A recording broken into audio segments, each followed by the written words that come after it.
guys? What's up guys? Red for Redline here. Thought I'd do my second vlog.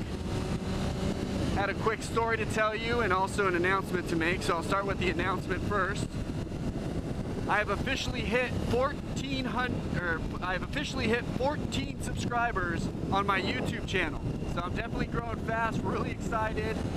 You know, only about another 39,985 more subscribers and I'll pretty much be up there with the big dogs. So that was my little announcement.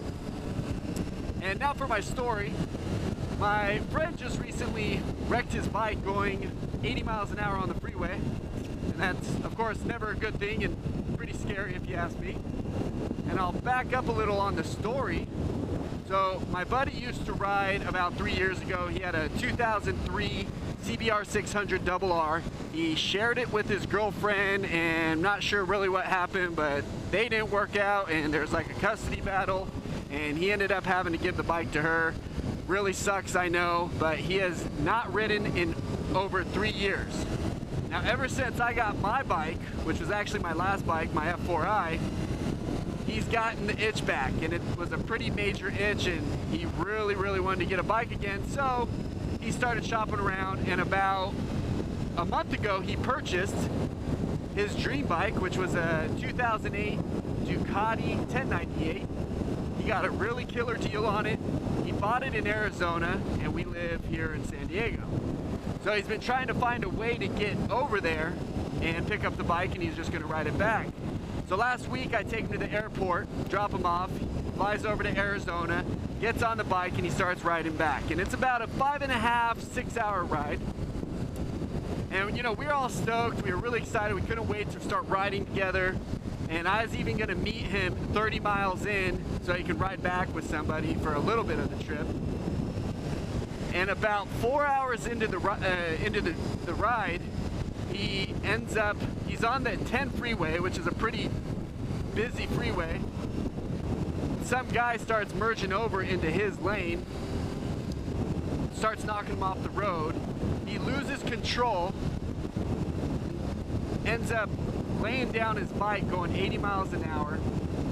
All traffic stops, you know, paramedics come and he's rushed to the hospital. They run all the tests and amazingly enough, he came out okay. He looked fine, except for, you know, he had some, you know, damage to his legs, but overall, wrecking at 80 miles an hour on a busy freeway, he came out looking pretty good. The reason why he came out looking so good is because he is fully geared up. And it's so important to stress, you know, the importance of being geared up. So, you know, he had a leather jacket on, elbow pads, shoulder pads, back pads, you know, gloves, helmets, Kevlar pants, boots. He had the whole setup and he came out looking pretty good. He held up so good in this wreck that he is actually released that night from the hospital. And I was fortunate enough to be able to go pick him up at 10:30 at night, 3 hours away, and I ended up getting home at 3 in the morning, but that's what friends are for. So, the biggest point to this story is showing you the importance of gear and why you should wear gear. And I'll tell you this, I assure you if he was not wearing gear, he would still be in the hospital. He would have been so messed up and so tore up all over his body that he would still be in the hospital, but he wasn't. Now, out of everything, the most damage he sustained to his body were his legs. His legs were really mangled pretty bad. And that kind of got both of us thinking, you know, he had Kevlar pants on. That's what I wear, is I wear Kevlar jeans. I've always felt pretty safe in them. His Kevlar pants almost seemed like they made no difference whatsoever. It almost seemed like he would have had the same damage as if he was wearing shorts. That's how little these pants held up. Everything else was perfect. His leather jacket, I mean, protected him all over. His boots held up fine, his helmet. Now, you know, granted, these are all damaged items now, but I mean, they kept him safe.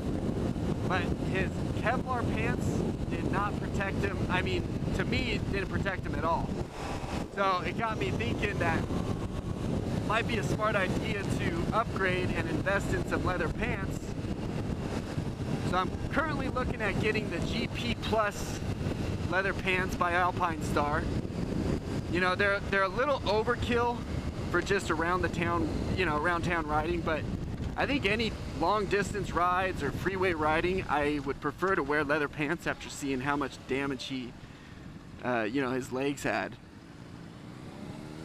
But, you know, so that was a big eye opener for me to start wearing, possibly start dumbass driver. Ugh, can't stand people sometimes. To start wearing leather pants.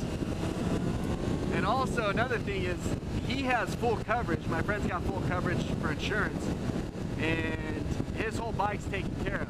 If I got in that same wreck, I would be SOL because I only have liability and theft. So only way my bike would be covered is if somebody stole it, but if I wreck it, I'm screwed. So kind of got me thinking that maybe I might want to look into upgrading my insurance.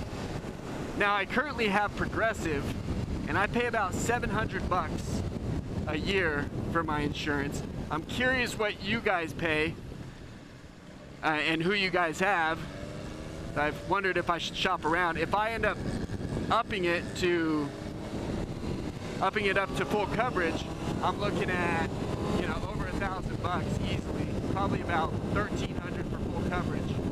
So, but you know, my buddy, like I said, if I got in that same wreck,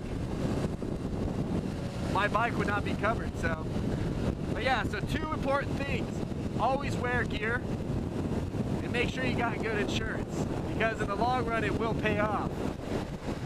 Now it's a bummer for my buddy because that really sucked. You know, he had a brand new bike, he was all stoked, and he didn't even get to get it home to ride it. So it's still in the shop. The good news is it is repairable, but it's going to be about a month till he gets it back. So till then we can't ride, but definitely looking forward to it. I'll be sure to be posting some videos of us cruising around once he gets it back. And that was my short little story there. And I'm not really sure how to end these vlogs. I'm just going to end